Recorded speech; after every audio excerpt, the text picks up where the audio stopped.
जो चाहोगे वो पाओगे, यह है उन्नति का मंत्र।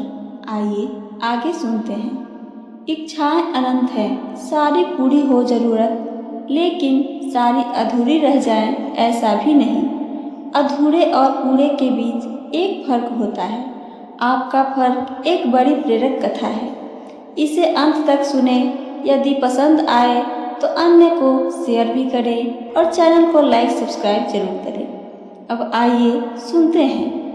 बात रुकनी नहीं चाहिए। प्रभु शरणम एक धार्मिक आध्यात्मिक अभियान है। इसे सभी तक पहुंचाने में सहयोग करें। चलिए पहले कथा को सुनते हैं। एक महात्मा जी नदी के किनारे बैठकर सुबह सुबह आवाज लगाया करते थे।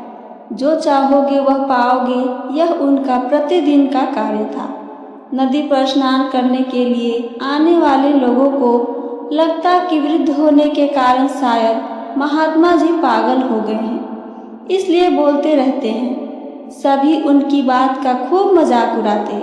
कोई ध्यान देता, पर महात्मा जी तो सारी बातें अनसुनी करके अपनी आवाज लगाते रहते थे। एक दिन आदत के अनुसार महात्मा जी सुबह सुबह आवाज लगा रहे थे। जो चाहोगे वो पाओगे, जो चाहोगे सो पाओगे। वहाँ से गुजरते एक परदेसी ने उनकी आवाज़ सुनी तो ठिठका वहाँ पे। आवाज़ सुनकर वह महात्मा जी के पास चला गया। उस परदेसी ने पूछा, महात्मा जी, आपको मैंने जो चाहोगे सो पाओगे कहते हुए सुना। क्या आप मुझे वह दिला सकते हैं जो मैं चाहूँगा? महात्मा जी तो तैयार थे ही। हाँ बेटा, तुम जो भी कुछ भी चाहते हो उसे ज़रूर दिला सकता हूँ।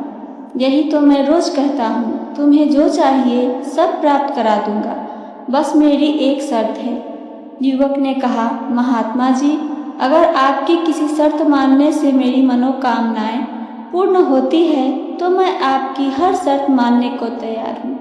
बस आप मेरी इच्छा पूरी होने का रास्ता बताएं। क्या करना होगा मुझे? महात्मा जी ने कहा, तुम्हें मेरी बात बिना कोई प्रश्न किए माननी होगी। जो कहूँगा उसे पूरी तरह मानना होगा। यदि कोई प्रश्न किया तो फिर मेरा मंत्र निष्फल हो जाएगा। अब बोलो, क्या संभव है तुम्हारे लिए ऐसा कर पाना? युवक को तो हर हाल में अपनी इच्छा पूरी करनी थी, वह क्यों मना करता? युवक जब पूरी तरह से संकल्पित होकर राजी हो गया तो महात्मा जी ने पूछा, अब बताओ तुम्हें क्या चाहिए? युवक बोला, मेरी एक ही ख्वाहिश है, मैं हीरो का प्रसिद्ध व्यापारी बनना चाहता हूँ। महात्मा जी ने कहा, तुम अवश्य बन सकते हो। क्या तुम्हारे पास एक भी हीरा है? हीरे के कारोबार के बारे में कुछ भी जानते हो? युवक ने कहा, ना मेरे सिर हिलाया तो महात्मा जी ने कहा, कोई बात नहीं, मैं तुम्हें एक हीरा और एक मोती देता हूँ। उससे तुम जितने भी हीरे और मोती बनाना चाहोगे बन जाएगा। युवक तो इतना प्रसन्न हुआ जैसे वह उछल ही पड़ा। उसे लगा कि महात्मा जी की झोली में कोई चमत्कारी रत्न पड़ा हुआ है। ऐसे सिद्ध महात्माओं के पास होते हैं ऐसे कीमती रत्न। साधु के लिए उसका क्या मोल अब मेरे काम आएंगे। वह इसी कल्पना में डूब मन ही मन बड़ा व्यापारी जैसे महसूस कर रहा था कि महात्मा जी ने अचानक उसके सारे सपनों पर पानी फेर दिया। महात्मा जी ने युवक की दाई हथेली को पकड़ा और उस पर कुछ रखने का स्वांग करते हुए कहा, पुत्र, मैं तुम्हें दुनिया का सबसे अनमोल हीरा दे रहा हूँ। लोग इसे समय कहते हैं। इसे कस के अपनी मुट्ठी में पकड़ लो और इसका एक पल भी मत गंवाना।